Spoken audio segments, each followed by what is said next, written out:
안녕하십니까. 저는 한국기술개발협회 박한욱 전문위원입니다. 일단 제가 오늘 심심한 사과의 말씀 먼저 드릴게요. 정말 죄송합니다. 잘못했어요. 제가 오늘 이거보다 한 33분 아니구나 37분 먼저 시작했어야 되는데 앞전에 회의가 그만 너무 늦어지는 바람에 제가 시간을 미처 지키지 못했습니다. 이렇게 시간을 지키지 못한 점 진심으로 사과의 말씀을 드리고요. 앞으로는 이렇게 또 시간을 어기지 않도록 꼭 주의해서 일정 조절 하도록 하겠습니다. 자, 그러면 오래 기다리신 위원님들 감사하고요. 자, 강의를 시작에 앞서서 또 늘 하던 잡담 한번 해야죠, 그렇죠? 우리가 봄입니다, 봄. 오늘 기온이 차에서 아까 보니까 22도더라고요, 22도. 22도. 20도 안팎의 온도가 활동하기 좋은 것 같아요. 그쵸? 뭐, 운동을 해도 그렇고, 뭘 해도 20도 안팎이면은, 이게 빨개벗고 뛰어도 안 춥고, 좀 두껍게 해도 안 더운 딱 좋은 날씨예요. 그쵸? 음, 오늘은 여의도 아침에 이제 집에서 나와서 강남 쪽에 이제 일이 있어 가는데, 여의도를 지나치는데, 벚꽃이 피었더라고요. 근데 벚꽃이 아직 만개한 건 아니에요. 안녕하세요. 예, 안녕하십니까. 예, 어서 오세요. 위원님 성함이 어떻게 되시나요? 네, 김남훈입니다. 김남은 위원님, 반갑습니다. 예. 몇 기, 35기. 35기세요? 이번에, 시험 봤잖아요. 맞다. 지금 얼굴 보니까. 그러네. 저도 이름 보니까, 예, 죄송합니다. 제가, 보니까 맨날 음, 거기서 나오시는 예, 분이구나. 톡방에서. 네. 죄송합니다. 제가, 아, 아, 머리가 별로 안 좋아요, 사실은. 그래서, 네. 붙었어요? 네? 붙었어요? 붙었어요. 네. 그래요? 예. 오. 붙여주셨어요. 35기 위원님들 전원 다 합격하지 않으셨나요, 혹시? 아니요. 아닌가요? 한 4번 정도 떨어진 거 같아요. 그래요? 아유, 미안하네. 지금, 뭐, 사담을 좀 했는데, 제가 이제 전문위원님들 자격증 시험 볼 때 이제 실기 평가를 하거든요. 그래서 이제 인터뷰 방식으로 진행을 하는데, 제가 네 분을 떨어뜨렸다네요. 정말 죄송합니다. 예. 일부러 그런 건 아닙니다. 그, 세 명 내지 네 명의 평가위원들이 있는데, 다 공정하게 다 평가해서 결정하는 거기 때문에, 믿어주세요. 네.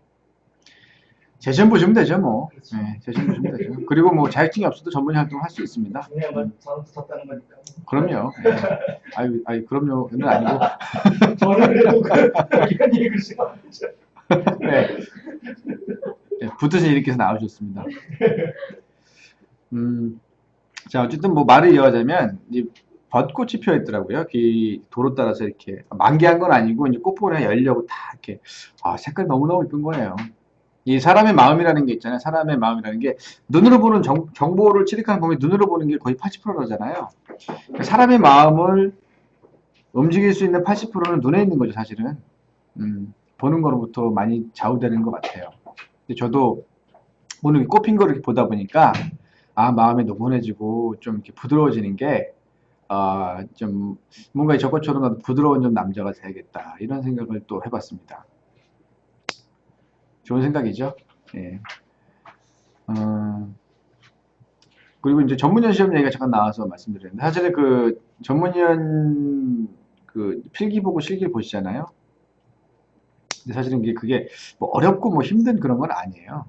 사실 그런 건 아닌데 기본에 충실하게 공부하신 분들은 충분히 합격이 가능하신 거고 근데 이제 이렇게 하다 보면은 각계각층의 전문가인 분들이 오세요. 뭐 세무 쪽 전문가이신 분도 있고 법무 쪽 전문가이신 분도 있고 기존에 다른 컨설팅을 뭐 경영 컨설팅 하시던 분도 있고 뭐 기타 등등의 많은 전문가들이 오시는데 이제 전문가로서의 어떤 경험과 그리고 의견이라는 게 있잖아요. 근데 사실 우리가 이론으로 배웠을 때 하고 이게 좀 차이가 있을 수 있어요, 실제로는. 근데 사실 이론이 뭐 모든 걸 좌우하진 않죠. 실제 실무를 할 때는 이론과는 좀 차이가 나는 것들이 있습니다. 왜냐하면 이론이 아무리 완벽해도요, 실무는 사람이 하는 거기 때문에 사람의 마음 상태에 따라서 사실은 일의 성패가 좌우되기도 하고 결과가 바뀌기도 합니다. 그러다 보니까 그것도 말 한마디에 또 뭔가가 또 바뀌기도 하고요. 그러다 보니까 실무와 이론은 조금씩 차이가 있을 수 있어요. 근데 중요한 건 시험에서는 이론에서 배운 것을 바탕으로 합니다. 왜냐면 기본적으로는 그 이 협회에서 짜는 커리큘럼 자체가 물론 실무를 바탕으로 해서 짠 거긴 하지만 거기에 그 가장 확률을 놓고 그 가장 일반적인 내용을 일반화시켜서 해야 돼요. 왜냐면 모든 경우의 수를 다 그 계산해가지고 교육과정에 넣기는 어렵잖아요. 그 사실은 그래서 OJT라는 게 있는 거고 또 이제 스폰서들이 상위 스폰서들이 실제로 이제 실무를 할 때 도움을 드리죠. 음, 이제 그렇게 하는 이유는 이론을 아무리 완벽하게 해도 실무는 좀 다르기 때문에요. 그거는 인정할 수밖에 없는 거예요. 근데 시험 볼 때만큼은 이론에 충실해야 될 필요가 있습니다. 배운 대로 하시는 게 좋아요. 저희도 사실은 질문을 배운 대 드릴 수밖에 없어요. 저희가 실무에서 얻은 경험을 질문으로 드리는 거는 올바른 시험은 아니죠. 공정한 시험은 아니죠, 사실은. 그런 부분을 좀 오해하시는 분들도 계시더라고요. 뭐 이론은 이런데 실무 이런데 이렇게 하면 되는 거 아니냐, 이렇게 안 되는 거 아니냐, 이렇게 말씀하시는 분들이 계셔요. 실제로 이제 인터뷰 하다 보면 시험 보다 보면. 근데 이제 그 부분도 설명을 좀 드리는데 일단은 배운 대로 하시는 게 시험에서는 당당하게 결정을 하고 이런 부분과 실무가 좀 다른 부분은 알고 있지만 내가 알고 있는 다른 실무를 문제를 냈을 경우에 경험이 없는 사람은 사실은 틀릴 수밖에 없는 거기 때문에 그래서 공정한 사실 평가를 위해서는 우리가 배운 대로 보통 하는 게 맞다고 봅니다. 뭐 그 외에 많은 의견이 있으면 주시면 좋아요. 그 자꾸 반영을 해서 협회 쪽에서도 아마 그런 걸 원할 거예요. 위원님들이 많은 의견을 좀 반영을 해주기를 이렇게 제시해 주시기를 바라고 있을 겁니다. 자, 그럼 뭐 이거는 뭐 각서를 하고요. 음, 제가 이제 다시 이거를 그 더 뉴 중소기업 기술 로드맵 2018, 2020 해서 들고 왔습니다. 중소기업 기술 로드맵이 사실 전에 있었죠. 아시겠지만 제가 이미 중소기업 기술 로드맵에 나온 그 기술 분야, 산업 분야를 하나하나 가지고 강의를 하고 있었어요. 죄송합니다.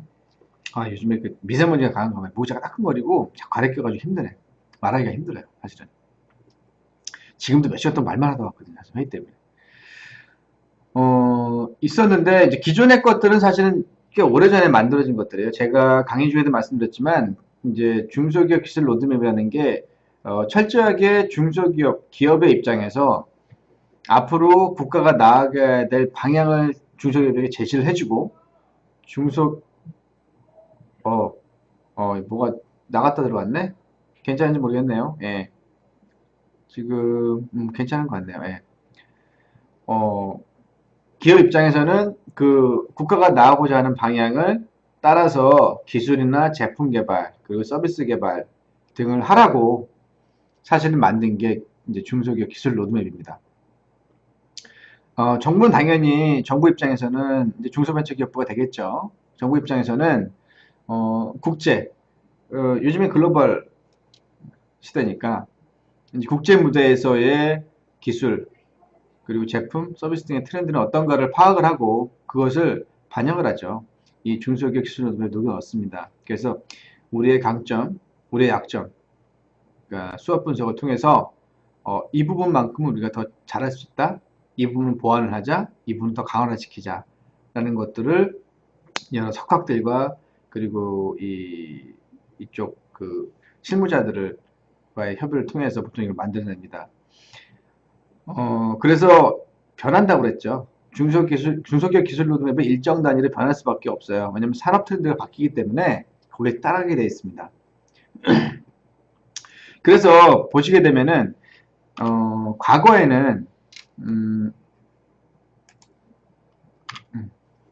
과거에는 사실 중소기업 기술 로드맵이 어떻게 되어 있었냐면요.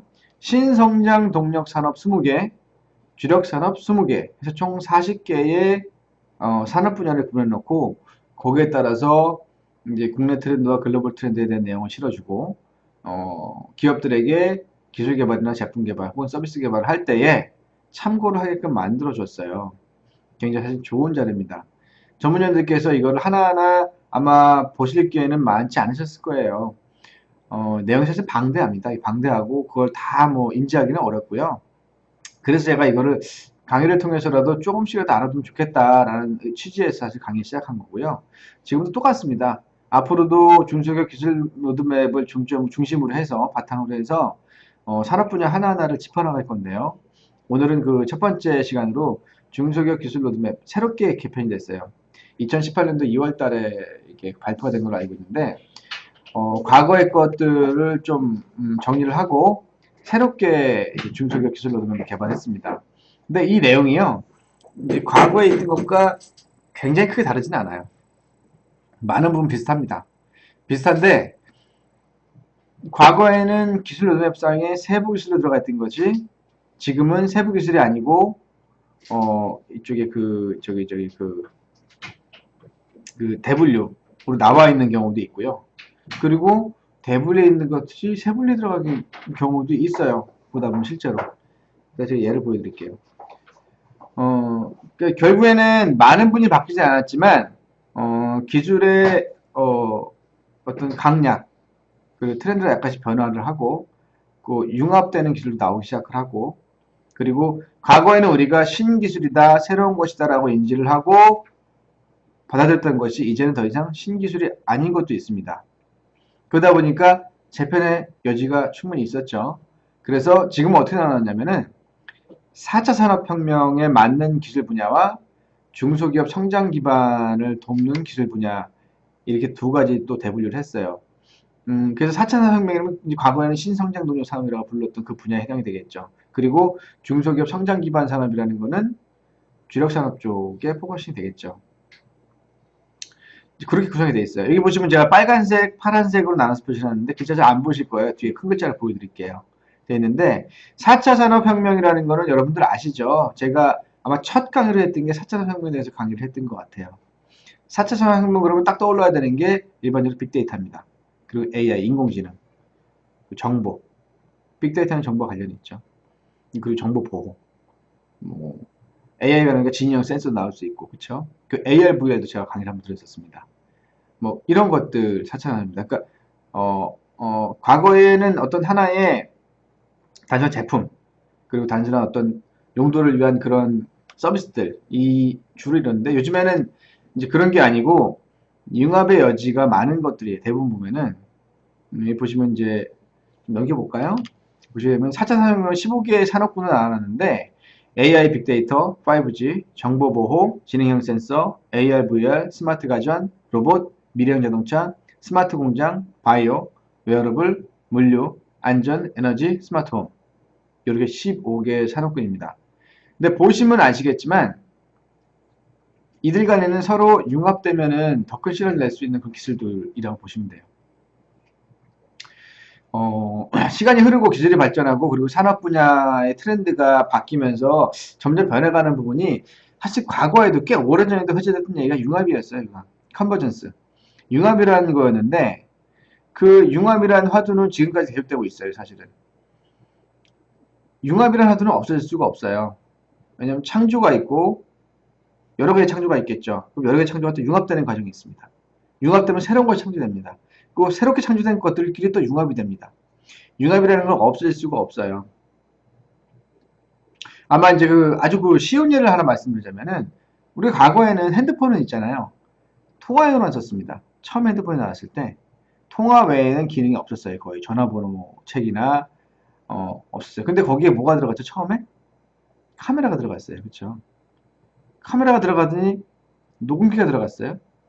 녹음기가 들어가더니 뭐가 들어갔어요? 지금은 최종 단계에서는 컴퓨터가 들어가 있죠. 핸드폰에.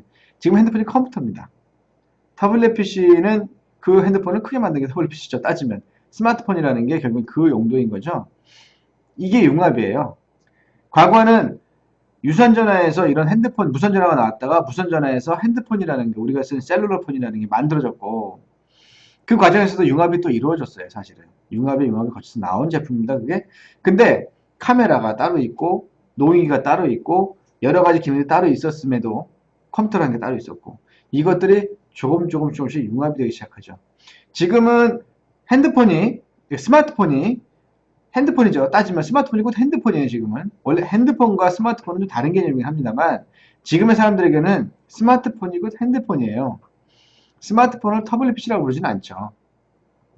터블릿 PC는 그보다 조금 컴퓨터적인 기능이 가용돼가지고 화면도 대형 화면에 좀 크고, 그리고 편집 기능이 좀 더 강화된 어떤 그런 기능을 가지고 있다 하면은 스마트폰은 그보다 좀 약한 부분이 있긴 하지만, 지금은 스마트폰이 또 어때요? 또 다른 융합을 만들어 나가고 있는 중입니다. 또 다른 융합은 어떻게 이루어질까요? 생각해 보셨어요? 발음이 잘 안 되네요. 예. 오늘 말을 하도 많이 했더니 혀가 지금 풀렸어요. 힘 빠져버렸어요. 애플리케이션을 통해서 융합이 또 다른 융합이 이루어지고 있습니다. 이러면 생각 못 해보셨을 거예요. 왜냐하면 핸드폰 자체에 있는 기능에다가 핸드폰 자체가 일종의 플랫폼 역할을 하죠. 그래서 거기다가 계속해서 새로운 애플리케이션 개발돼서 올라옵니다. 올라오는데 이 핸드폰, 스마트폰이 가진 고유의 기능 자체가 워낙에 방대하다 보니 지문인식도 들어가 있고요. 촬영 들어가 있고요. 그리고 그 데이터 보관 들어가 있고요. 그리고 뭐 네트워크 들어가 있고요. 전화번호 뭐 당연히 들어가 있고요. 굉장히 많은 기능이 들어가 있는데 여기에 이 기능들을 이용한 애플리케이션을 넣는 겁니다. 애플리케이션 자체는 사실은 그 어떤 기기 위에서 이 기기를 동작하게 만드는 하나의 구성이죠. 어떤 기능을. 근데 이 애플리케이션이 이 스마트폰이 가진 다양한 기능을 마음대로 이용할 수 있게끔 만드는 거예요. 그 중에 대표적인 예가 스노우 B612라는 사진 애플리케이션이에요. 사진 자동 포토샵에서 찍어주는 사진이 있죠. 스티커 막 붙이면 막 이것도 뭐 AR, VR 접목된 겁니다. 따지면 정확히 말하면 VR이죠. 버추얼 리얼리티니까 어그먼티드 리얼리티죠. AR이죠. 어그먼티드 리얼리티에서 그 증강현실이라고 하죠. 실제로는 없지만 있는 것처럼 보여주게 만들죠. 예. 제가 지금 하나 보여드릴까요? 자, 제가 이제 스마트폰 여기 있습니다. 이렇게. 저는 아이폰을 씁니다만 아이폰 다음에는 다른 걸 바꾸려고 그래요. 아이폰 요즘에 너무 안 좋은 것 같아요. 이게 이제 B612라는 애플리케이션이 있어요. B612. 이게 열립니다. 아이고, 근데 아까 저기 미팅하고 사진 찍은 게 그대로 있네요. 이게 보시게 되면요. 이렇게 다양한 스티커들이, 여기 있죠. 선택을 하면 그게 선택되는 거예요. 그래서 이렇게 선택을 해서 사진을, 어머나, 이게 아닌데. 착 찍으면 이렇게 고양이 수염이 생겼죠. 이것도 하나의 융합의 형태예요. AR 기능과 핸드폰이 가지고 있는 고유의 촬영 기능을 섞은 거죠. 거기에다가 오토 포토샵 기능을 섞은 겁니다. 이런 것도 이제 컨버전스예요. 이렇게 이루어집니다. 그러니까 물리적인 융합 외에도 이제 전자적인 융합, 소프트웨어적인 융합, 화학적인 융합 등 아주 많이 일어나고 있죠. 그래서 이런 산업은 융합이라는 건 사실 없을 수가 없습니다. 그 다음에 이제 중소기업 성장 기반 13개 산업군이 또 있습니다. 총에서 28개의 산업군이 있고요. 과거에 사직계에서 많이 줄었죠. 그렇죠? 12개가 빠졌습니다. 없어진 거 있어요. 예를 들어서 화장품 같은 거 빠져버렸습니다. 아예 이제. 보면 중소기업 성장 기반 13개 산업군 중에서는 디지털 콘텐츠 디자인, 컴퓨팅 인프라, 인베디드 소프트웨어하고 금속 및 세라믹, 화학 및 섬유 소재, 생산 기반, LED, 디스플레이, 산업 일반 기계, 정밀 마이크로 기계, 조선, 항공우주, 의료기기. 여기에 있던 자동차가 없죠. 과거에는 자동차가 주력 산업이 있었습니다. 지금은 자동차가 빠져버리고 어디로 갔어요? 미래형 자동차라고 해서 15개 그 산업군으로 갔습니다. 많이 바뀌었죠? 그렇지만 뭐 바탕은 비슷해요. 근데 참 재밌는 것이 이 13개 산업군에 보면요. 여기에 있던 것들이 과거에는 신성장 동력 산업에 있었던 것들도 있어요. 여기 보면은 뭐 LED도 그렇고요. 뭐 소프트웨어 부분도 그렇고요. 컴퓨팅 인프라도 그렇고요. 과거에는 신성장 동력 산업 분야에 있었던 겁니다. 이게. 근데 지금은 중소기업 성장 기반 산업군으로 빠졌는데 이게 의미하는 바가 뭐냐면 이제는 신산업은 아니다라는 뜻이에요. 이게 신산업은 아니고 일반적으로 중소기업들이 개발하고 만들어내고 있는 이제 기술이다 라고 보는 겁니다. 이렇게 돼 있어요. 근데 이제 뭐 이것만 제목만 아는 게 중요한 건 아니고요.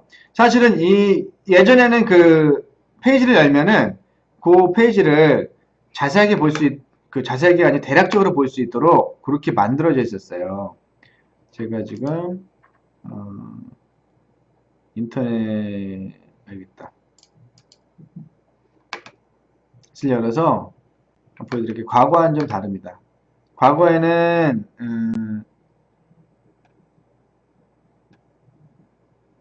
페이지를 열면은, 그 내용을, 대략적인 내용을 볼 수 있게끔 만들어져 있었는데, 지금은 그렇게 안 돼 있고요. 바로 데이터들을 PDF로 다운받아 볼 수 있게 만들어놨어요. 장단점이 있긴 하지만 제가 보기엔 과거보다 그게 참 나은 것 같아요. 예를 들어서, 아이고. 왜 참 되는데. 기업, 기술, 로드맵. 나오죠? 이렇게 치면. 이걸 착 치면 들어가집니다. 이렇게. 아유, 저 화면에서 잘 안 보이는구나. 아니, 여기 앞에 계신 분들 옆으로 오셔서 보셔도 돼요. 화면 같이 이렇게 옆으로 의자 놓고 보셔도 됩니다. 이렇게 돼 있어요. 여기 이렇게 나오죠. 그래서 이걸 누르면 큰일 납니다. 왜냐면 엄청난 용량의 저 PDF 파일로 연결돼서 컴퓨터 다운될 수도 있어요. 그래서 이거 누르진 않을게요. 이걸 누르면 PDF 파일이 바로 다운될 수 있게 만들어 놨어요.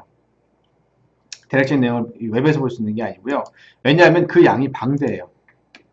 자, 그 양이 어떻게 되는지 한번 보여드릴게요. 구성이 이렇게 되어 있습니다.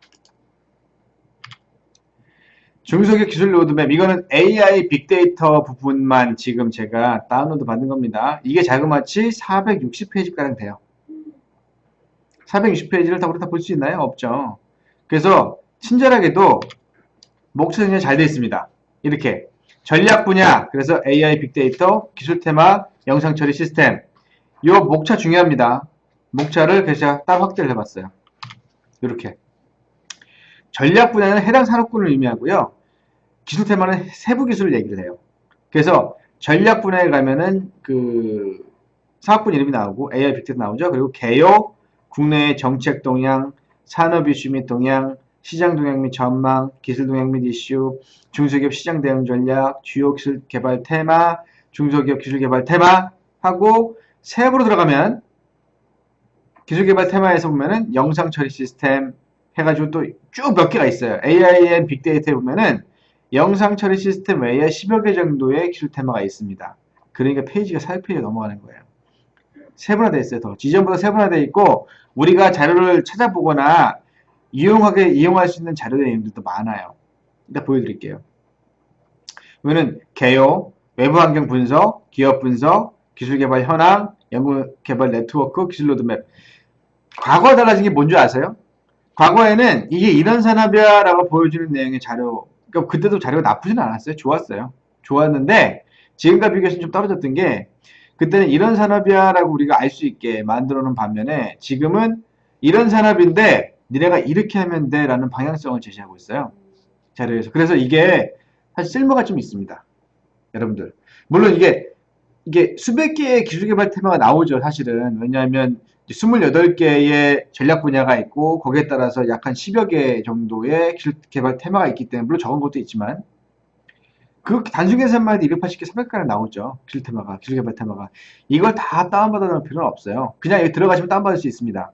언제든지. 그러니까 내가 지도하는 멘티 기업에 해당하는 전략 분야 내지는 기술개발 테마에 맞는 게 있으면 그거만 다운받아서 보시면 돼요.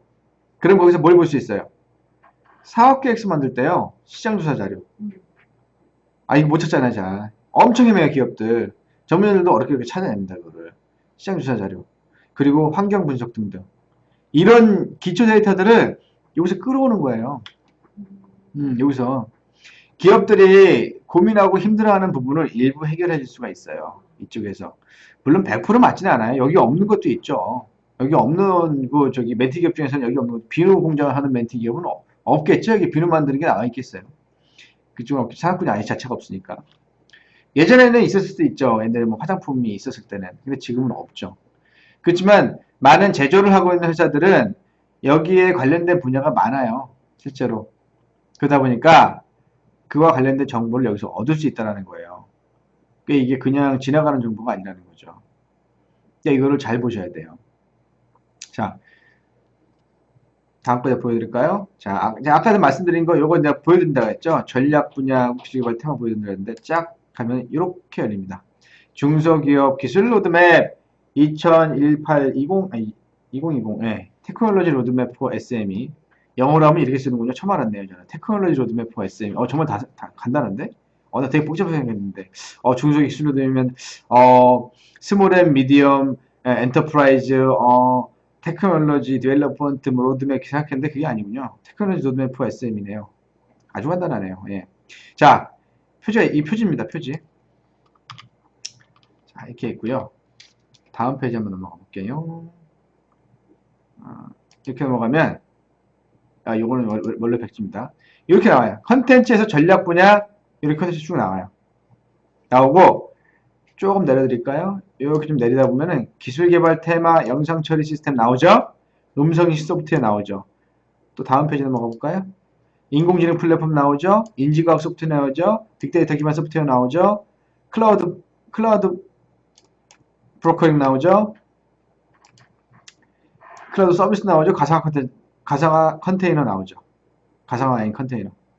그러니까 이 하나의 AI 빅데이터를 가지고 굉장히 여러 개의 세부 기술 분야를 나누는 거예요. 그리고 거기에 각각에 대해서 개요와 외부 환경 분석과 기업 분석, 기술개발 현황, 뭐 기술개발 네트워크, 기술 로드맵 등등등을 아주 상세하게 기술해놨어요. 434페이지 끝나죠? 여기 보시면 끝에. 어마어마한 양이죠, 사실은. 이거를 우리가 뭐 달달달 외울 수 없습니다. 뭐 고시 공부하는 것도 아니고요. 그럴 필요는 없고요. 중요한 건 뭐냐면요.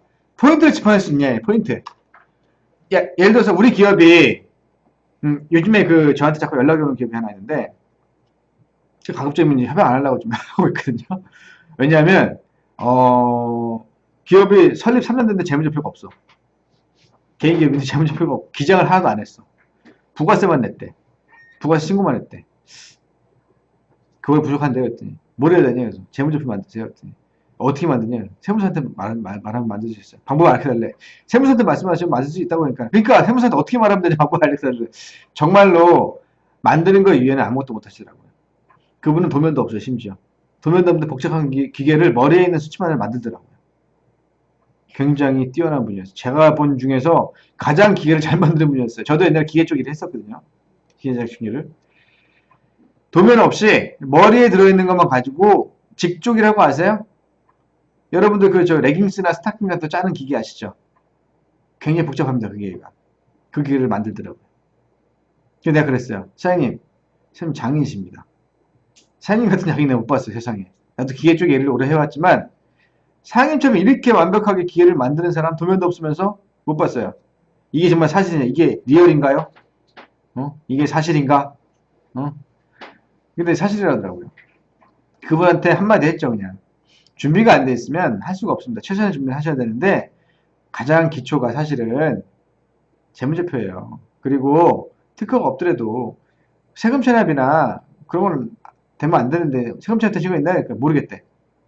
그래서 안 하려고요. 했다 큰일 날 것 같아. 왜냐면 돈을 버는 것도 중요한데 기업이 성공할 수 없는 가능성이 없다 그러면 과감하게 놓을 줄도 알아야 돼요. 그리고 정확한 방향을 알려주고 이것까지 해놓으신다면 다시 오세요라고 말하는 게 낫지. 내가 도와드릴게요부터 잡았다가 책임 못 질 일을 만들면은 그쵸. 본인도 이 전문의는 본인도 힘들고 협회도 욕먹고 기업 대표는 어떻겠어요. 기대 잔뜩 하고 돈 썼는데 안 돼. 얼마나 속상하겠어, 그쵸? 그래서 차라리 방향을 정확히 일러주고 여기까지 해놓고 다시 연락 주시면 제가 도와드릴게요. 맞는 답인 것 같아요. 못할 걸 한다고 그러는 거는 사기라죠, 사기. 못하게 할 수 있다는 걸 사기라고 그러는 거예요. 자, 이렇게 돼 있어요. 내용을 잠깐 볼게요. 아까 이제 위에서 보신 것처럼 이렇게 쭉 있습니다. 그러면 큰 분류 전략 분야의 AI 뭐 빅데이터 해가지고 여기에 대한 게 쭉 8개의 이제 그 컨텐츠 테마로 나눠져 있죠. 이거 한번 볼까요? 자, 전략 분야 현황 분석, 빅데이터, 아이고 미안합니다. AI 빅데이터 이렇게 나와 있어요. 그쵸? 여기 보면은요, 이건 백지입니다. 예, 개요. 정의는 무엇 어쩌고저쩌고 나와 있어요. 보니까 빅데이터, 인공지능 정의는 이렇게 써놨네요. 인공지능 이하 AI는 인간의 학습 능력과 추론 능력, 지각 능력, 자연 언어의 이해 능력 등을 컴퓨터 프로그램으로 실현한 기술로서 컴퓨터가 인간의 지능적인 행동을 모방할 수 있도록 하는 것을 방향으로 발전한다. 이게 AI다. 잘 해놨죠, 정리. 예전하고 틀리네. 바뀌었네, 좀. 자, 이겠죠. 알파고 얘기했잖아요. 알파고하고 알파고 제로 얘기. 알파고가 학습을 통해서 자기의 알고리즘을 수정을 하잖아요. 어마어마한 놈이죠. 근데 그 알파고를 이기는 놈이 금방 나왔죠. 알파고 제로라고. 그러면 더 뛰어나. 그러면 한 번도 입력되지 않았던 알고리즘을 만들어내는 놈이에요. 이 기존의 알파고는요, 굉장히 많은 알고리즘을 이미 인풋을 시켜놓고 그 알고리즘을 학습을 통해서 수정, 보완하는 능력이 있는 게 알파고예요. 근데 알파고 제로는요, 알고리즘이 없어요. 없고 뭐가 있냐면은 학습 능력이 뛰어나요. 그래서 얘는 알고리즘 입력 안 해. 근데 뭔가 하나 가리키고 배우게 하면은 절대 까먹지 않는 거야. 그리고 그거를 습득을 한다면은 내재화, 자기 걸 만들어서 오류 부분이나 잘못된 부분을 수정하고 보완하는 거예요. 그게 알파고 제로예요. 무서운 놈이죠. 그 내가 이제 얘기했잖아요. 정말로 AI가 사람을 지배하는 세상이 올 것 같다고. 그 내면을 알면은 그런 두려움이 생긴다니까요, 진짜. 사람들이 이렇게 말합니다. 야, 결국엔 컴퓨터 아니야. 결국엔 소프트웨어고, 결국엔 사람이 만든 거 아니야. 사람이 통제할 수 있겠지. 무언가 이 컴퓨터를, 이 AI를 한꺼번에 셧다운 시킬 수 있는 어떤 스위치가 있겠지. 아니면 트리거가 있어서 어떤 위험이 발생해서 자동으로 셧다운되는 기능이 있겠지. 라고 생각을 하지만, 만약에 이놈이 우리가 모르는 사이에 뭔가 배웠어. 근데 그게 이거야. 셧다운 시키는 장치를 자동으로 꺼버리는 기술을 배웠어. 얘가 만약에. 그럴 수 있잖아요. 학습할 수 있고 수정 보완할 수 있는 능력이 있는데. 그래서 그걸 꺼버렸어. 그 트리거를 꺼버렸어. 그럼 어떻게 해야 돼? 우린 몰라, 인간은. 그게 이제 AI라는 얘기예요. 그러니까 그런 세상이 오지 않을 거야 라고 단정지을 수 없다는 얘기죠. 저는 요즘에 나는 자연인자 자주 보면서 산생활을 준비 중입니다. 산생활. 거기서 이제 전기 없이, 통신 없이 살 수 있는 환경 어떻게 하면 만들 수 있을까? 산소에 들어가면 어떻게 되지는 않을 거 아니에요. 그죠? 내가 무슨 나무에 따먹고, 새 잡아먹고, 토끼 잡아먹고 살면 되니까. 자, 그런 세상이 올 수 있다. 또 빅데이터 볼까요? 빅데이터란 기존 데이터베이스 관리 도구의 능력을 넘어서는 대량의 정형 및 비정형의 데이터로서 정치, 사회, 경제, 문화, 과학기술 등 전 영역에 걸쳐 사회와 인류에게 가치 있는 정보를 제공할 수 있는 가능성을 제시하며 그 중요성이 부각되고 있음. 갑자기 이거 기술 분야 강의를 하게 생겼네. 앞으로 제가 장담하건대 거의 모든 산업 분야에서 있잖아요. 이 빅데이터, 데이터를 관리를 할 수 있는, 핸들링하고 매니지먼트 할 수 있는, 컨트롤 할 수 있고 수집할 수 있는 능력이 있는, 그러니까 수집 가공 능력이 있는 회사가 가장 강한 회사가 될 겁니다. 여태까지 지금까지 그랬어요. 그 회사가 어떤 회사인지 아세요? 그 회사가 구글이에요. 구글, 페이스북 이런 회사가 이 능력에 탁월한 능력을 가진 회사들이에요. IBM도 마찬가지고요. 구글, 페이스북은 거의 최고 회사 아닙니까? 탑 클래스 기업들이잖아요. 그죠? IBM은 왓슨을 만들어냈죠. 그래서 의령 로봇 왓슨을 만들어냈고. 그러니까 이게 빅데이터가 의미하는 바가 뭔지를 모르면 이것도 사실 수익조각인 거예요. 따지면. 왜냐면 빅데이터가 의미하는 바로는 일반적으로는 가공되지 않은 로데이터들이 층층이 쌓여서 엄청난 양의 데이터가 쌓이는 걸 말을 합니다. 근데 그 안에는 이제 정형, 비정형이 있다고 그랬는데 대부분의 빅데이터는 비정형으로 쌓이죠. 근데 요즘에는 빅데이터를 정형 형태로 수집하기 위한 많은 데이터베이스 개발하고 수집 방법들이 개발이 되어 있어서 손쉽게 사용할 수 있는 데이터들을 개발하고 있습니다. 근데 이게 이제 전체적으로 저장이 되면서 가공이 편하게 된 거죠. 내가 필요한 형태대로 바꿔 쓰기가 편하게 된 거예요. 빅데이터를. 사실은 정치, 사회, 경제, 문화, 과학 전부 다 빅데이터에 의존하지 않는 분야가 없습니다. 현재, 지금도. 산업 분야 당연히 많이 이용하죠. 산업 분야, 마케팅 분야에서는 말할 것도 없어요. 저도 이제 마케팅만 22년을 하다 보니까 이런 분야에 관심이 많아서 공부를 좀 하다 보면 예전에 제가 공부하면서 도전했던 따뜻한 자격증이 뭐가 있었냐면은 유비쿼터 전문가라는 자격증이었어요. 유비쿼터 전문가 뭐냐면 그때 당시에는 그게 2007년도로 기억이 납니다. 약 한 11년 전인 것 같은데, 아, 그거 전인가 보다. 하여튼, 유비쿼터스 전문가라는 게 뭐냐면은, 워낙에 많은, 유비쿼터스가 뭐냐면은, 그, 성경에 나오는 원래 말이에요. 유비쿼터스가, 이제 하나님이 존재하는 방식이 유비쿼터스라고 보시면 돼요. 언제, 어디서나 존재하고 있다는 뜻이 유비쿼터스입니다. 근데 유비쿼터스라는 그 자격증이 뭐냐면은, 기술이 그렇게 발전하고 있는 거야. GPS 기술, 통신 기술, 네트워크 기술, 그리고 가상현실 기술, 증강현실 기술 등이 나오면서 유비쿼터스, 즉 언제 어디서나 내가 이용할 수 있는 정보가 존재하고 있어. 그게 뭐예요? 클라우드잖아. 그게 클라우드 데이터예요. 클라우드 데이터베이스. 내 핸드폰에는 용량이 작기 때문에 많은 정보가 없지만 나는 그 클라우드 접속만 하면은 엄청난 정보를 받아볼 수 있어요. 그게 클라우드예요. 그게 유비쿼터스라고 하는 겁니다. 그리고 또 하나는 뭐예요? 자, 신용카드 사실은 그런 개념 중에 하나예요. 어디 가서도 결제할 수 있죠. 예전에 나오긴 했지만. 그 정말 골 때린 거 하나는, 정말 재밌는 거 하나는 뭐냐면요. 밖에서 구경, 안으로 들어오셔야 되는데. 밖에 구경하시네.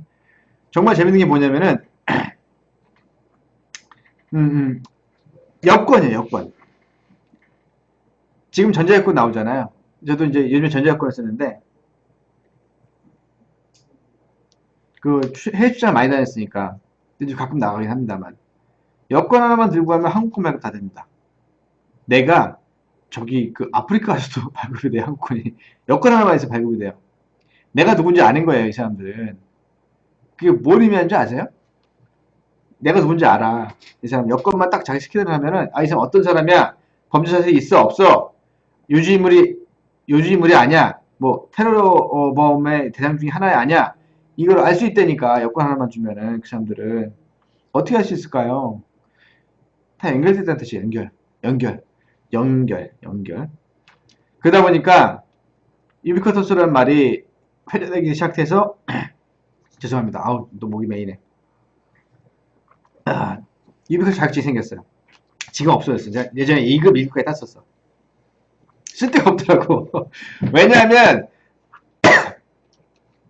그때 당시에는 전망이 있었어요, 자격증이. 왜 전망이 있었냐면은, 누구나 이 기술을 필요로 할 것이다. 누구나 이 지식을 원래는 지식 전문가예요. 그래서 지식 전문가 자격증이 기술이 있는 건 아니고 지식 전문가. 우리가 지금 전문의 하는 것처럼 지식 전문가. 근데, 이게 너무 속도가 빠른 거야. 이 기술이 상용화돼서 퍼지는 속도가 너무 빠른 거야. 그러니까, 일반 사람들이 그냥 쓰는 기술이 돼버리는 거야, 다. 우리가 공부한 기술들이. 산업군에서 필요할 거라 생각하는 기술들이 이미 일반 사람이 쓰고 있는 기술이 되는 거야. 1, 2년 지나니까. 자격증이 필요가 없는 거예요. 없어버렸지, 뭐, 자격증. 그래서 우리 자격증은 그 쓸모가 있어요.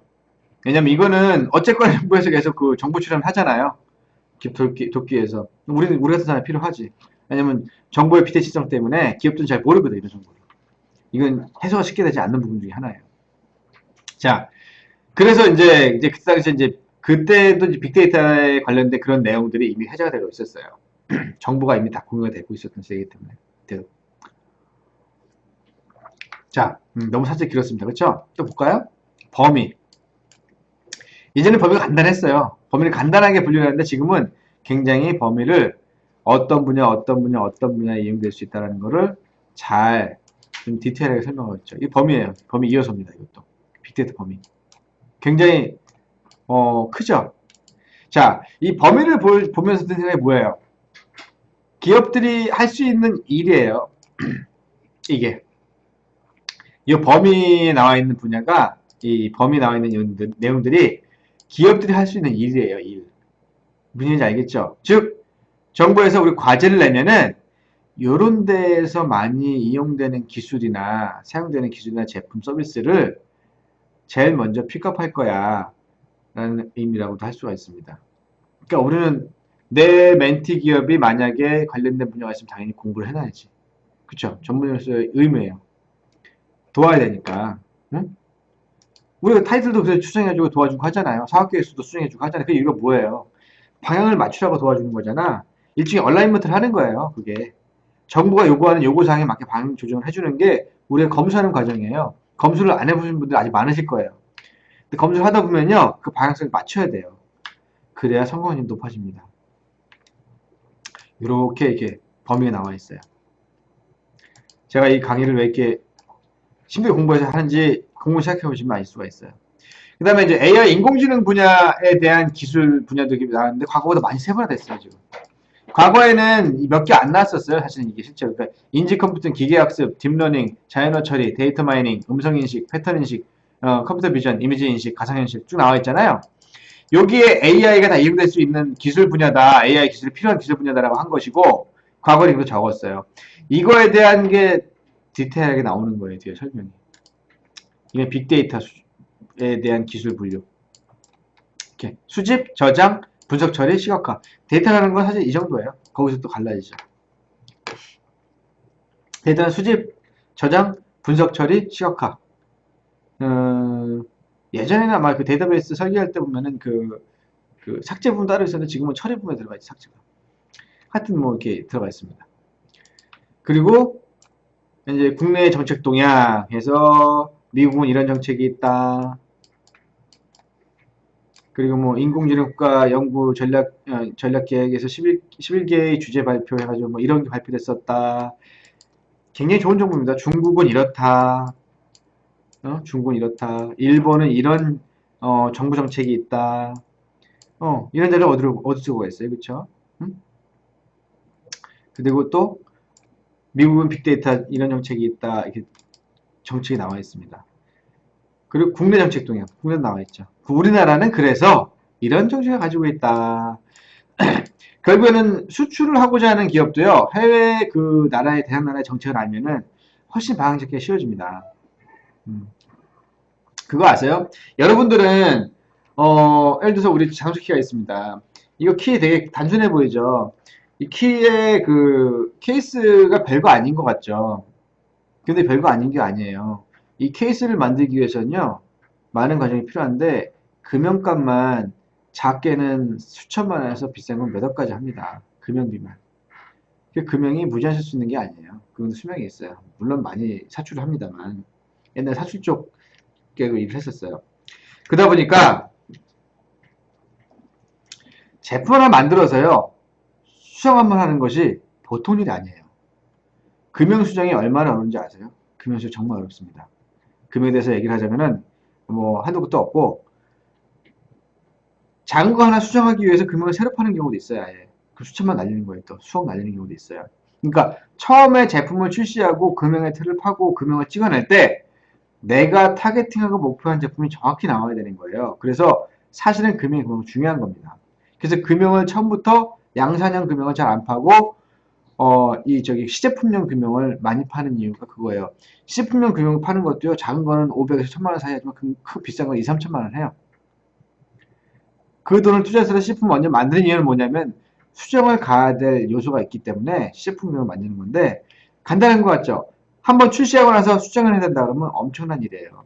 비용이 장난 아니게 깨져요, 사실은. 그러다 보니까 비싼 거예요. 이건 뭐 사출을 들어서 얘기 말씀드렸지만 컴퓨터 코딩도 마찬가지고 AI나 빅데이터 방식도 마찬가지예요. 그 나라의 정책을 알면요, 방향을 알면 내가 그 나라의 이 코드에 맞게 이걸 줄 필요는 없어요, 우리가 기업한테. 근데 이 우리 방향을 내가 알고 있다가 알려줄 수는 있잖아요. 굉장히 좋은 서비스예요, 이게. 정보를 주는 거니까 우리도 결국에는. 미국 수출 계획 중이시죠? 미국 이번에 보니까 AI 관련돼 가지고 정책 서류 발표된 게 있는데요. 그쪽에서는 AI 관련돼 가지고 뭐 어느 분야까지는 뭐 개발 제한을 하고 어느 분야까지만 하게 한답니다. 그러니까 코딩 하실 때 이 부분 고려하시면 좋을 것 같아요. 되게 중요한 거예요. 엄청나게 중요한 겁니다, 이거. 그런 신뢰가 있죠. 제품 만든 납품했는데 그 나라에 굉장히 사람들이 잘 쓸만한 제품, 정말 좋은 제품 만들었어. 근데 그날 보였던 제품 중에 거의 20%가 30%인가가 전부 다 반품돼 돌아와 버렸어. 왜 그랬을까요? 색깔 때문에. 다 좋은데 색깔 때문에. 엄청난 손해 보는 거예요. 운임비만 해도 얼마야, 그게. 그게 아마, 가전 무슨 제품이었어요, 내가 기억하기로는. 색깔을 코드를 하나 잘못 맞춘 거야. 이 나라에서는 안 쓰는 색깔을 집어넣은 거야, 거기다가. 시장 조사가 덜 된 거죠. 시장 조사라는 그런 의미가 있습니다. 중요합니다. 시간과 비용을 줄여줘요, 시장 조사가. 자, 우리 정부는 이런 정책이 있다라고 이렇게 씁니다. 기술, 산업, 사회적 측면에서 뭐가 있다. 이거 우리 기업들 사업계획 쓸 때 항상 고민하죠. 아, 기술 뭘 쓰지? 산업 측면 뭘 쓰지? 사회 측면 뭘 쓰지? 무슨 파급효과가 있지? 고민하죠. 이런 거 보면 돼요. 보면 아이디어가 살아나요. 똑같이 쓰진 않겠지만 이걸 보고 아이디어 얻어서 좋은 내용의 사업계획을 만드는 거예요. 이 사업 다 고민하는 것들 내용 들어있는 거예요. 빅데이터는 어쩌고저쩌고 이렇게 또 내용이 있는 거예요. 그럼 이제 산업 이슈 동향은 어떻다? 이 관련된 산업은 어떤 이슈가 있다? 그리고 그 동향들은 어떻게 흘러가고 있다. 이런 거예요. 나라별로 산업혁명 경쟁력 수준을 또 보여주는 것도 있고, 이건 참고서 보면 됩니다. 이렇게 있어요. 또 볼까요? 그 핵심 플레이어 동향, 이게 중요합니다. 핵심 플레이어가 뭐냐면은 주로 필드에서 강하게 군림하는 어떤 그 강자들, 시장에서의 강자들을 보여주는 거예요. IBM 왓슨 나오죠. 내가 늘 얘기했죠. IBM 왓슨. 참, 이거 대단한 놈입니다, 이게. 그 마이크로소프트 IBM과 달리 이제 그 코타나라는 또 이게 있어요. 이것도 AI 중에 하나입니다. 페이스북도 AI 시스템이 있습니다.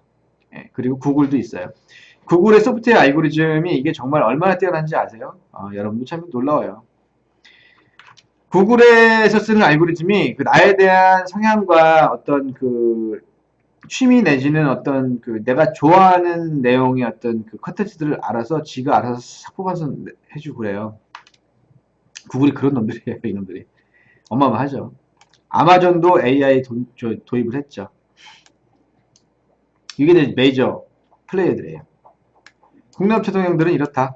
삼성전자, S보이스, 스마트폰 앱 나왔고, 디오텍, 뭐 이름도 처음 들어보는데 큰 회사입니다.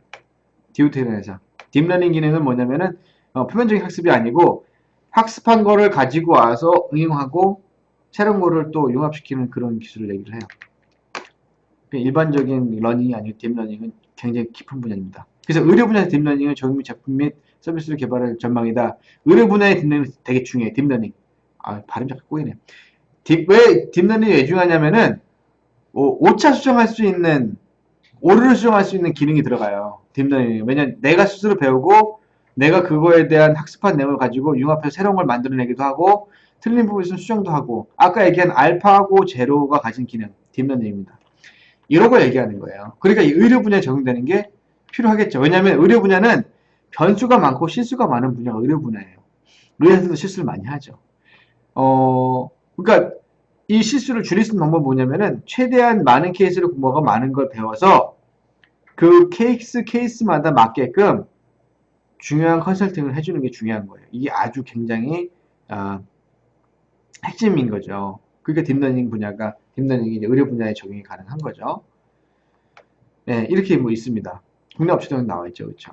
빅데이터도 해외 업체 동향, 국내 업체 동향 이렇게 나와 있어요. 뭐 다른 산업보다 똑같습니다. 이렇게 좀 디테일하게 나와 있어요, 디테일하게. 요거 보시면요, 요 밑에 이거는 전에도 있었던 건데 중소기업 참여 정도, 중소기업 시장 점유 정도라고 돼 있어요. 인공지능과 빅데이터는 중소기업은 25% 정도의 참여 가능성이 있고 참여하고 있고 시장 점유율도 25% 된다는 의미예요. 검은색 표시된 거, 그렇죠? 4분의 1 돼 있죠. 대부분 대기업들이 잡고 있어요. 중소기업이 참여하는 거는 주로 어떤 분야냐면은 사실은 이제 그 디바이스 부분하고 그러니까 하드웨어적인 부분하고 그리고 이제 대용량의 데이터베이스 구축이라든가 아니면 아주 그 고사양의 어떤 그 AI 개발 관련돼서는 사실 대기업들이 할 수밖에 없어요. 왜냐면 연구와 비용에 대한 압박이 엄청나거든요. 그거는. 그러다 보니까 중소기업은 사실 하기 힘들어요. 중소기업들이 주로 인공지능이나 빅데이터 쪽에 이제 종사하는 부분은 주로 어느 쪽이냐면은 고의 한 부분, 모니터링 기술의 한 부분, 자동제어 기술의 한 부분 이렇게 보통 들어갑니다. 그러니까 일종의 하청업체가 되는 거죠. 그거는 뭐 이 분야에서 아직까지 변치 못하고 있어요, 사실은. 물론 아까 말씀드린 그 스마트폰 어플리케이션, 사진 찍는 어플리케이션 그런 어플리케이션은 중소기업들 많이 들어오죠. 괜히 들어오기도 하고. 그건 약간 얘기가 좀 달라요. 대기업들보다는 아무래도 중소 개발 회사들이 많이 합니다. 그리고 굉장히 퀄리티 좋습니다. 이렇게 또 볼 수 있어요. 이제 그 세부로 들어가 볼까요? 뭐 이거 시장 현황이나 동향 이런 거 나와 있는 거고요. 빅데이터도 똑같이 나와 있고 이렇게. 그 다음에 세부로 들어가 보면 시장 규모에 대한 이제 이미지 데이터입니다. 기술명 이슈 나오죠. AI 기술명 이슈 뭐가 있다, 이렇게 나오죠. 빅데이터 기술명 뭐가 있다. 이거 아까 나온 건데, 모먼트, 페이스북 모먼트 나오네. 이게 페이스북에서 사용하는 그 페이스북 모먼트라고 하는 그 빅데이터 알고리즘을 사용하는 그겁니다. 구글 거구나, 구글 거, 페이스북이 아니고. 많은 기업들이 이미 참여해서 하고 있죠. 아마존, 기업들이 가지고 있는지 그걸 이제 보여주는 거예요. 이렇게 해서, 정보들을 쭉 넘어가다 보면 세부 항목에 세부 기술에 들어가죠. 아유, 엄청나네요, 여기. 이게 지금, 내가 일부러 느리게 돌리는 게 아니고요. 컴퓨터 느리게 돌아. 이게 되게 안 움직여. 요것도 이제. 그래서 중소기업은 이렇게 대응해 하고 방향성을 알려주는 겁니다. 정책, 산업, 시장, 기술 쪽으로 이렇게 대응해 하고 기회요인과 위험요인, 그쵸, 너무 안 보겠다. 어떡하니? 이거 꼭 보세요, 들어가서. 기회요인을 제공해가지고, 여기 옆에서 봐도 돼요, 두 분들. 여기 앉으신 분들은. 여기 잘 보여요, 우선. 옆에서 보시면 괜찮아. 같이 방송 출연해, 괜찮아. 우리 위원님, 옆에서 보셔도 돼요. 괜찮아. 이쪽으로 오세요. 왜냐면 이게 보는 게 중요해. 그 정책, 산업, 기술, 시장 등으로 해서 어떻게 기회요인이 있고 위험 요인이 있으니 중소기업은 어떻게 대응하고 대처해라 하고 이렇게 가이드를 줘요. 여기다가. 이게 무슨 얘기예요? 이렇게 대응 대처 잘하는 기업들은 선정될 거야. 정부 좀 많이 쓸 수 있어 얘기예요. 그런 얘기예요. 중소기업 시장 대응 전략 보면 핵심 요소 기술 집약화 및 집중 지원을 강화해라. 우수 고급 인력 배출 프로그램을 강화해라. 목표 진짜 내융합 연구 지원 강화해라. 지원제도 정비를 통한 정부 지원 체계 개선을 하고 어쩌고 하라는 거야. 모르나 다 알지. 근데 어쨌든 이렇게 해서 기업이 뭔가 얻어갈 수 있는 거. 그럼 우리 그러면 개발자들에 대한 교육을 좀 높여야겠다. 교육 강화 시켜야겠다. 그런 또 전략을 쓸 수 있죠.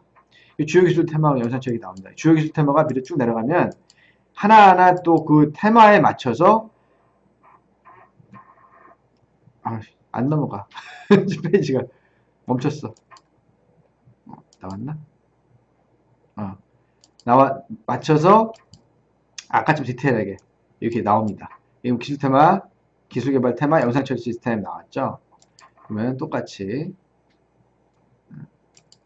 이렇게 정의 나오고 정부 지원책. 이게 중요해요. 정부는 뭐 지원하고 있어? 관련해서 정부 지원 정책. 요 해당 영상 처리 시스템에 대해서 뭐 지원하고 있으니까 요 관련된 기업들은 기술 개발해서 제품 개발해서 돈 받아가. 그래서 중소기업 시장 대응 전략도 디테일하게 나옵니다. 그 해당 분야에 대해서. 그 다음에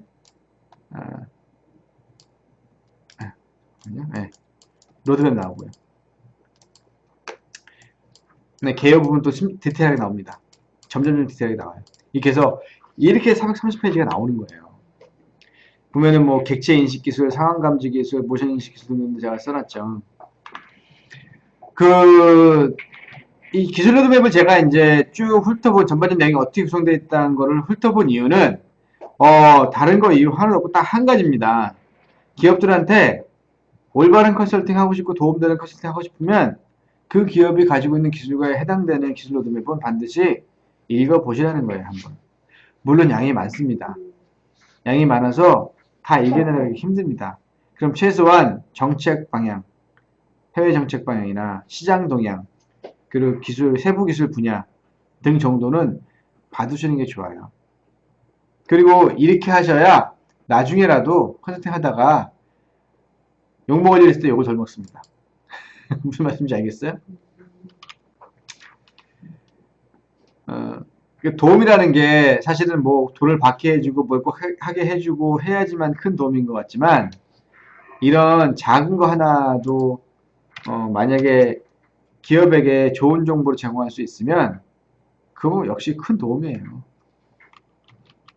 기업들은 그리고 그런 말을 해줄 사람이 없는 거거든요. 그러니까 우리는 그런 말을 해주는 사람이 되면 되는 거예요. 그래서 여러분들이 이제 그런 위치, 그런 노력, 그리고 이제 그런 역할을 충분히 하실 거라 저는 믿습니다. 우리 위원님들 다 높은 수준의 어떤 실력을 갖추셨기 때문에 믿고요. 다음 거 잠깐 소개해 드릴게요. 4월 27일 오후 4시고요. 이번에 그 새롭게 바뀐 기술력을 바탕으로 해서 산업기술 동향 물류산업 현황 및 전망하겠습니다. 보통 그 유통은 지원이 거의 없다라고 말을 하잖아요. 근데 이제 유통 자체는 지원이 없어요. 근데 물류산업이라는 건 결국엔 하나의 산업 분야에서 물류와 관련된 기술을 얘기하는 겁니다. 유통도 마찬가지 여기 들어가 있어요. 그래서 유통이라고 해서 무조건 못 받는다? 그건 아니에요. 창고를 가지고 있어요. 그럼 창고 자동화 받을 수 있어요. 뭐 그런 형태로 받을 수 있어요. 그 다음에는 그 물류산업 현황 및 전망에 대해서 정부 지원 정책이 뭐가 있고 세부 기술 분야 뭐가 있는지 한번 살펴보도록 할게요. 그리고 오늘 이제 금요일 저 불금을 참 좋아. 금요일 제가 되게 좋아합니다. 저는 금요일날 저도 주로 저 혼자만의 시간을 간다. 전에도 말씀드렸죠. 혼자 조용히 이렇게 술을 한잔 하기도 하고 어디 이렇게 가서 좀 바람 쐬기도 하고 혼자서 그냥 주중에 아시는 분은 아시지만 저는 새벽 2시, 3시 전에 자질 않습니다. 보통 이 밤까지 할 게 많더라고요. 뭐 이렇게 할 게 많은지 나이가 더 잠이 없어요. 나이가 들어가지고 하여튼 뭐 그럽니다. 그러다 보니까 이게 뭔가 나만의 시간 이렇게 여유를 갖는 시간이 없어요. 주말엔 또 주말대로 막 바쁘고 그러니까 그래서 금요일 날은 일을 끝내고 나면은 보통 혼자 어딘가에 틀어박혀서 조용히 이제 사색하고 시간을 보냅니다. 어, 사색하다 잠들기도 해요.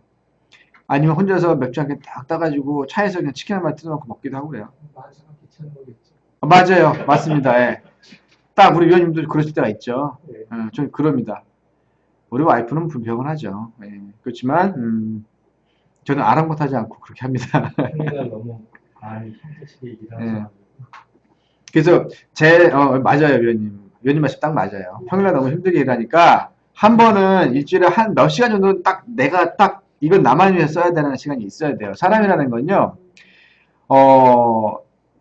제가 옛날에 그 직장 생활을 할 때 그때 당시에 그 본사에 있던 스위스 본사에 있던 그 HR 매니저가 항상 저한테 하는 말이 그랬어요. 버닝업 한다. 버닝아웃 된다. 스탑해라. 나한테 항상 하는 말이 번아웃 된다는 게 뭐냐면은 너무 타다가 불타서 없어버리는 거거든요. 제가 돼버리는 거거든요. 너 그렇게 일하다가 쓰러져. 너 죽어. 일 좀 그만해. 이럴 정도였어요. 근데 그 습관이 사라지지 않더라고요, 지금도. 그래서 지금도 뭔가를 해야 돼. 근데 그때도 사실은 나만을 위한 시간을 항상 가졌어요. 그래서 저도 이제 위원님들께 한 주를 굉장히 활기차고 화려하고 멋지게 보내시고 그리고 하루 정도, 반나절 정도, 몇 시간 정도는 오로지 나만을 위해서 한번 써보시는 시간을 만들어 보시라고 권하고 싶어요. 이게 결국에는요, 시간 낭비가 아니더라고요. 저는 처음에는, 야, 잠잘 시간이 없어. 어디 낮잠을 자고 이래? 이런 사람이었어요. 야, 밥 10분이면 먹지, 30분이나 먹어? 직원도 막 닥달하고. 그런 아주 못된 상사였는데, 어느 순간 내가 그 가운데서 너무 지치다 보니까, 야, 이거 사는 게 아닌데?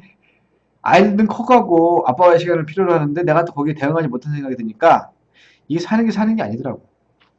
야, 그래서 이건 아닌 것 같다. 행복하기 위해서 나는 열심히 사는데 아이들과 가족들 행복에 열심히 사는데 나는 행복하지 않네. 아이들 와이프는 내가 열심히 번 돈 쓰죠. 열심히 쓰면서 뭐 먹고 사고 쓰고 해외 다니고 하더라고요. 근데 정작 나는 행복하지 않은 거야. 그래서 행복해지고 싶었어요. 그래서 과감하게 회사를 그만두고 전문영 활동 컨설팅을 했죠. 이건 시간적 자유가 있으니까 제가 컨트롤할 수 있으니까요. 그러면서 찾게 된 게 벌이는 그때만 못합니다. 사실은 벌이는 그때는 뭐 꽤 돈을 많이 받았어요. 못하지만 뭐 사는 데 지장은 없습니다. 근데 그게 못 벌더라도 있잖아요. 라이프 퀄리티가 올라가는 거예요. 밸런스를 맞춰라거든요. 그 일과 사생활의 밸런스를 맞춰라. 이게 맞지 않으면 한쪽이 너무 무거우면 버티지 못하고 넘어진다. 그 쏠린 쪽으로 넘어지게 돼 있다. 그게 제가 항상 듣던 말이었는데 그렇게 될 것 같더라고요, 진짜. 그래서 우리 위원님들도 열심히 일하고 좋은 성과 내는 거 좋죠. 그리고 기업들을 위해서 한 시간 하루는 더 뛰는 거 좋죠. 좋은데 때로는 또 기업들을 위해서, 나 자신을 위해서 뭔가 정신적 휴식 또한 육체적 휴식을 취하시는 그런 아주 좋은 금요일이 되시기를. 무슨 교회 목사가 설교하다가 뭐 마무리 짓는 멘트 같네? 예. 편안한 금요일 되시기를, 불금 되시기를 진심 어린 마음으로 기원합니다. 믿습니다. 아, 예. 믿음이 좋으시군요. 오늘 밤 불금 날에 가리니. 예. 자, 그럼 여러분들, 오늘 하루 마무리 잘 하시고요. 주말 잘 보내시고요. 또 한 달 뒤에 뵙겠습니다. 안녕히 계세요.